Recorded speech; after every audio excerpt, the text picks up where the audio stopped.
الحمدللہ رب العالمین والصلاة والسلام علی رسولہ الکریم اما بعد فاعوذ باللہ من الشیطان الرجیم بسم اللہ الرحمن الرحیم۔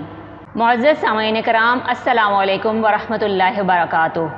آج کل سوشل میڈیا پر 8 اپریل کے سورج گرہن کو لے کر بہت سی باتیں وائرل ہو رہی ہیں کہ یہ سورج گرہن قیامت کی نشانیوں میں سے ہے، جبکہ سورج گرہن یا چاند گرہن کا لگنا کسی خاص موقع کو ظاہر نہیں کرتا۔ آپ صلی اللہ علیہ وسلم نے فرمایا، سورج اور چاند اللہ تعالیٰ کی 2 نشانیاں ہیں، یہ دونوں کسی کے مرنے یا پیدا ہونے سے گرہن نہیں ہوتے۔ جب تم کو یہ موقع پیش آئے تو اللہ کے ذکر میں مشغول ہو جاؤ، دعا مانگو، تکبیر و تحلیل کرو، نماز پڑھو اور صدقہ و خیرات کرو۔ سورج یا چاند گرہن کیوں ہوتا ہے؟ اس کے مختلف اسباب ذکر کیے جاتے ہیں۔ سائنسی اعتبار سے کہا جاتا ہے کہ زمین کے گرد چاند گردش کرتا ہے اور چاند زمین کی طرح تاریک ہے، وہ سورج سے روشنی حاصل کرتا ہے۔ جب وہ سورج کے گرد گردش کرتے ہوئے سورج اور زمین کے درمیان آ جاتا ہے تو سورج کی روشنی زمین پر پہنچنے سے رک جاتی ہے، جس سے سورج گرہن واقع ہوتا ہے۔ اور جب زمین درمیان میں آ جاتی ہے اور وہ چاند پر روشنی نہیں پڑنے دیتی تو چاند گرہن واقع ہوتا ہے۔ زمانہ جاہلیت میں سمجھا جاتا تھا کہ کسی شخص کی موت یا کسی بڑے حادثے پر سورج یا چاند کو گرہن لگتا ہے۔ برِ صغیر میں لوگوں کا خیال ہے کہ اس موقع پر حاملہ خواتین چھری وغیرہ کا استعمال نہ کریں، کیونکہ سورج یا چاند گرہن کے ہونے کی وجہ سے ان کے پیٹ میں موجود بچے کا ہونٹ وغیرہ کٹ جاتا ہے۔ حالانکہ حقیقت سے اس کا کوئی بھی تعلق نہیں ہے، نہ شرعی اعتبار سے اور نہ ہی سائنس کے اعتبار سے۔ یہ صرف لوگوں کا وہم و گمان اور جہالت ہے۔ ہمارا یہ ایمان و عقیدہ ہے کہ شریعت اسلامیہ میں زندگی گزارنے کا مکمل طریقہ بیان کیا گیا ہے۔ اگر واقعی اس موقع پر حاملہ عورت کے لیے چھری وغیرہ کا استعمال کرنا نقصان دہ ہوتا تو پوری کائنات کے نبی حضرت محمد مصطفیٰ صلی اللہ علیہ وسلم اللہ کے حکم سے اس کے متعلق احکام ضرور بیان فرماتے۔ ایک مرتبہ آپ صلی اللہ علیہ وسلم کی حیات مبارکہ میں جب سورج گرہن ہوا، اسی دن آپ صلی اللہ علیہ وسلم کے صاحبزادے حضرت ابراہیم رضی اللہ تعالیٰ عنہ کی وفات ہوئی، اور بعض لوگ یہ کہنے لگے تھے کہ گرہن ان کی موت کی وجہ سے ہوا ہے، تو آپ صلی اللہ علیہ وسلم نے اس کی تردید کر کے بیان کیا کہ سورج اور چاند اللہ تعالیٰ کی نشانیوں میں سے 2 نشانیاں ہیں، کسی کی موت کی وجہ سے یہ گرہن نہیں ہوتے۔ نبی اکرم صلی اللہ علیہ وسلم نے اس موقع پر لمبی نماز پڑھی۔ نبی اکرم صلی اللہ علیہ وسلم کی تعلیمات کے مطابق آج تک پوری امت مسلمہ کا یہی معمول ہے کہ اس موقع پر نماز پڑھی جائے، اللہ کا ذکر کیا جائے اور دعا کی جائے۔ دنیا میں ایسا عظیم الشان نظام ہے کہ وقت پر سورج کا طلوع ہونا، غروب ہونا، چاند اور کروڑوں ستاروں کا خلا میں موجود ہونا، ہواؤں کا چلنا، سورج اور چاند سے روشنی کا ملنا، زمین کے اندر بے شمار خزانے اور زمین میں بڑے چھوٹے پہاڑوں کا موجود ہونا، بادلوں سے بارش کا ہونا، زمین میں پیداواری صلاحیت کا ہونا، پھلوں میں ذائقہ کا پیدا ہونا، پانی اور آگ کا موجود ہونا، اسی طرح چرندوں، درندوں اور پرندوں کی بے شمار مخلوقات کا موجود ہونا، سب اس بات کی واضح دلیل ہے کہ ان کو پیدا کرنے والی کوئی نہ کوئی ذات ہے، ورنہ یہ سارا نظام کیسے اور کیوں قائم ہو گیا؟ آج ہم ایک چھوٹا سا کام بھی کرتے ہیں تو اس کا کوئی نہ کوئی مقصد ہوتا ہے، نیز اس کے لیے بہت کچھ کرنا ہوتا ہے، اور پھر وہ ایک نہ ایک دن ختم بھی ہو جاتا ہے۔ عظیم بادشاہ زمین میں دفن کر دیے گئے، مضبوط قلعے کھنڈرات میں تبدیل ہو گئے اور حویلیاں ویران ہو گئیں۔ یقیناً وہ اللہ تعالیٰ کی ہی ذات ہے جو نہ صرف جن و انس کا خالق ہے بلکہ پوری کائنات کا پیدا کرنے والا ہے، اور صرف وہی اس پوری کائنات کے نظام کو چلانے والا ہے، اور ہم سب اس کے بندے ہیں۔ دنیا کی بے شمار چیزیں نہ سمجھنے کے باوجود ہم تسلیم کر لیتے ہیں۔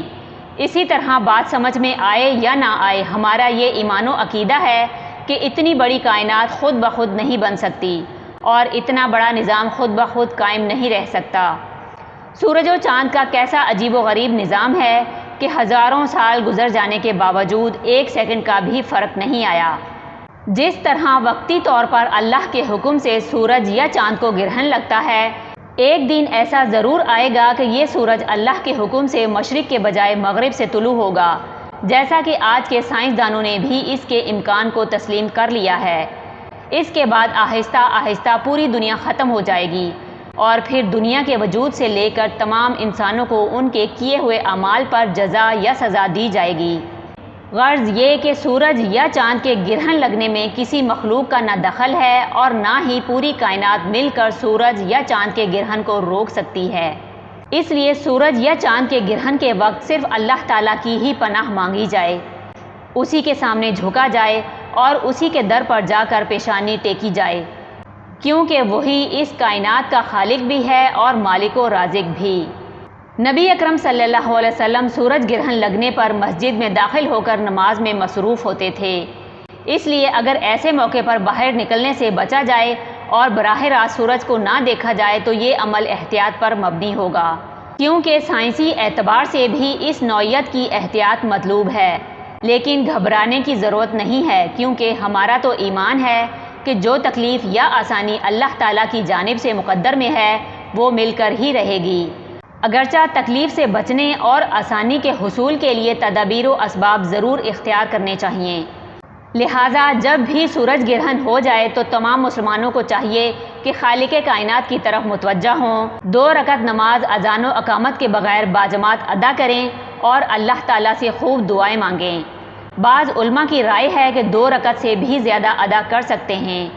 قرأت آہستہ پڑھنی چاہیے، اگرچہ بعض علماء کی رائے میں بلند آواز کے ساتھ بھی پڑھ سکتے ہیں۔ چاند گرہن کے موقع پر انفرادی نماز پڑھنی چاہیے، اگرچہ بعض علماء کی رائے کے مطابق جماعت کے ساتھ بھی پڑھنے کی گنجائش ہے۔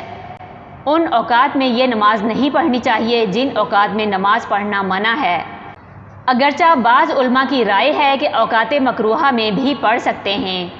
سورج گرہن کے موقع پر پڑھی جانے والی نماز کو صلاۃ الکسوف، جبکہ چاند گرہن کے موقع پر پڑھی جانے والی نماز کو صلاۃ الخسوف کہتے ہیں۔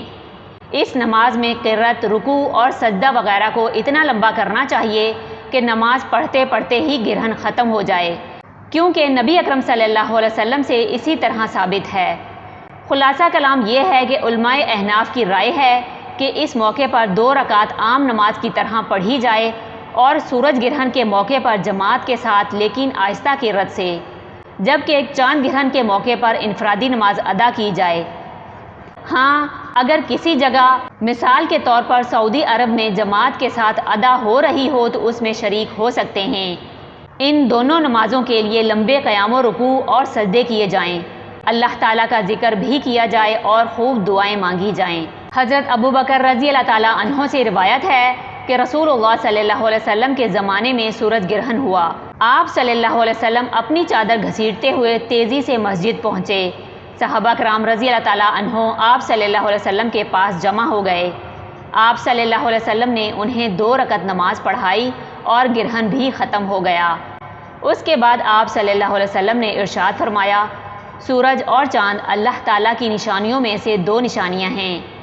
کسی کی موت کی وجہ سے یہ گرہن نہیں ہوتے، بلکہ زمین اور آسمان کی دوسری مخلوقات کی طرح ان پر بھی اللہ تعالیٰ کا حکم چلتا ہے اور ان کی روشنی و تاریکی اللہ تعالیٰ کے ہاتھ میں ہے۔ اس لیے جب سورج اور چاند گرہن ہو تو اس وقت تک نماز اور دعا میں مشغول رہو جب تک ان کا گرہن ختم نہ ہو جائے۔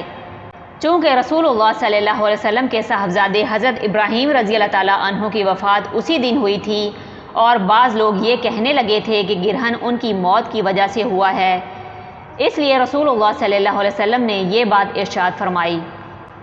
حضرت عائشہ رضی اللہ تعالیٰ عنہ سے روایت ہے کہ رسول اللہ صلی اللہ علیہ وسلم کے زمانے میں سورج گرہن ہوا۔ نماز سے فارغ ہو کر آپ صلی اللہ علیہ وسلم نے فرمایا، سورج اور چاند اللہ تعالیٰ کی 2 نشانیاں ہیں، یہ دونوں کسی کے مرنے یا پیدا ہونے سے گرہن نہیں ہوتے۔ اے لوگو، جب تم کو یہ موقع پیش آئے تو اللہ کے ذکر میں مشغول ہو جاؤ، دعا مانگو، تکبیر و تحلیل کرو، نماز پڑھو اور صدقہ و خیرات کرو۔